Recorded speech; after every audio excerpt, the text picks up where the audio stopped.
Magandang hapon sa inyong lahat mga ka-farmers, mga ka-viewers. So ngayong hapon ay magpapa-spray po tayo ng insecticide, fungicide at saka foliar.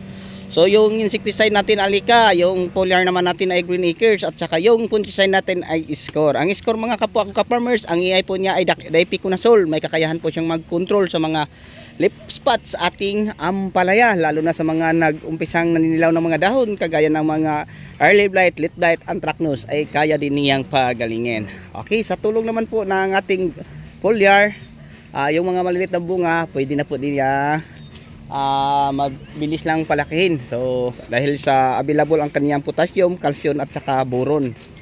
So yun po mga ka-farmers, kalahating galon po ang ating nilagay kasi napinsala po sa bagyong Rising at saka Dante at Imong, yung tatlong magkasunod na bagyo, hindi po pinapalagpas po sa ating taniman.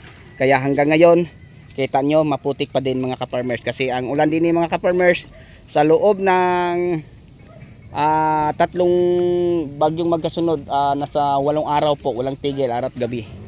Kaya nga ang aming mga pananim ay diretsong nasisera.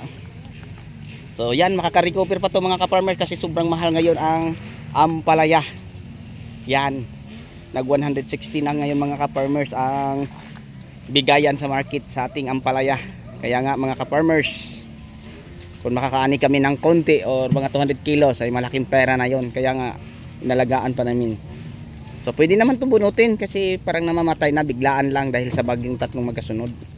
Pero dahil maganda ang presyo at may mapakinabangan pa, ipagpatuloy pa din natin mga ka-farmers. Okay, so yun lang po, no? So kanina nagpadilig tayo ng fertilizer na Winner, Nitribor at saka Mega. Tapos nilagyan po natin ng Bio Agronica Plus, yun, no? Ang Bio Agronica.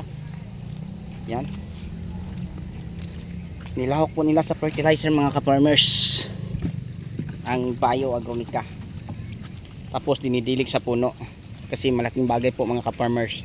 Yan, parang walang pag-asa na ang ating ampalaya, patay na. Pero antayin natin kasi nagdilig tayo ng fertilizer na may Bio Agronica Plus. Tapos nagpa-spray kita ngayon. So iwan ko kung talbos pa natin to uli o mapabunga pa ba, kasi dahil nalubog to sa tubig ulan o tubig baha, ito na ang nangyayari, parang wala ng pag-asa.